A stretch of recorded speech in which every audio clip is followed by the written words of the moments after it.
over here. I'm going to go a little further out than the thread, by about a stitch. There we go. Okay. And now I'm going to go up to the next row. Just sort of graft this in here. Okay.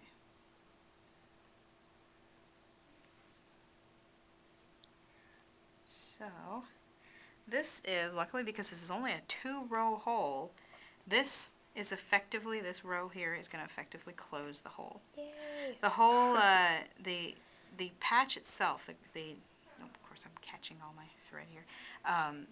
The little patch that I'm grafting here is 4 rows because again, you know, I wanted to make sure that this is anchored very well into the existing fabric. Right. So it goes You don't into want the hole kind of expanding and popping out. Right, the and side. in this case, because the hole was in pristine yarn, like brand new knitted yarn, I don't have to worry about the structural integrity of the rows above and below. Right. I really only have to worry about whether this is going to decide to unravel sideways, but because I'm going out beyond where the hole is, it shouldn't have any problem at all.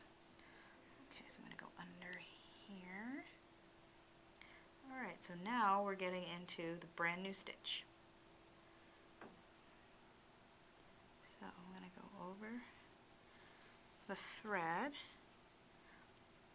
and then again we're making a new thread. Yep. Looks So good. come over here,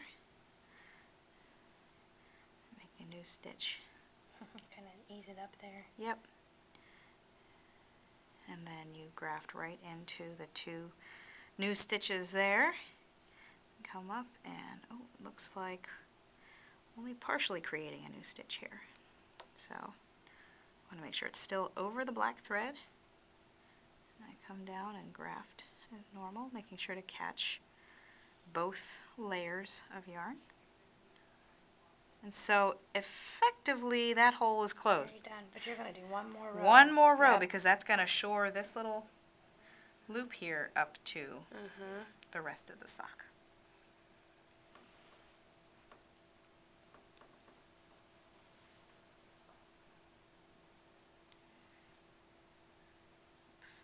There we go.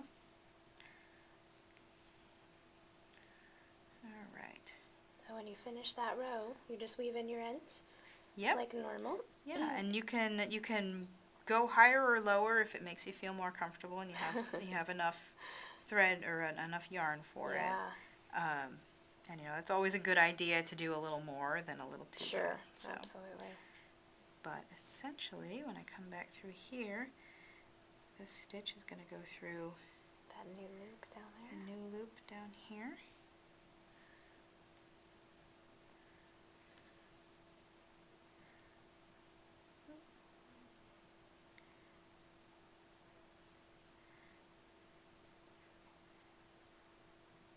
Back across here.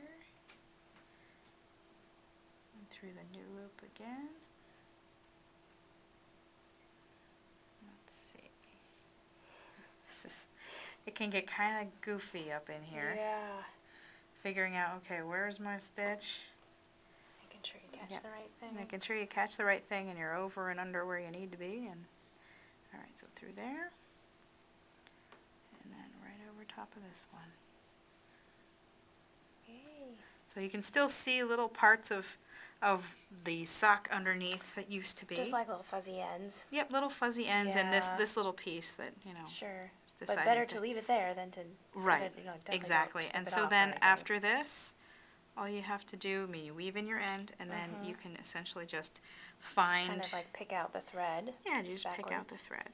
And then you have That's a not too lovely, hard. yeah, it's really not that hard. It's a little more tedious than some of the other ways, and you can do this really over any size hole. It doesn't have to be a small hole. But So is this traditional darning? this is if you're to do it on close. a grand scale? This is close to traditional darning because what traditional darning would do is you would create essentially a warp and a weft. So you go both directions. You not go just both one, directions, like and you did don't now. use thread. You use the actual yarn, Okay. and you make a woven patch instead of a knit patch. instead of a knit patch. I like the knit patch better though, because then it matches your sock. Exactly.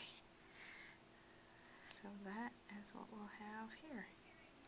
There it comes. Yeah, here it comes. So I Yay. can probably, just one more little pick here, if I can find it. This is why you want to use a contrasting yarn. Yeah. Yeah, it's kind of hard to find once you get it real good and buried in there. There. And then that's it. And Yay, you as have, if there was no hole. yep, Great. that's it. All right, thanks, Kerin. Mm-hmm.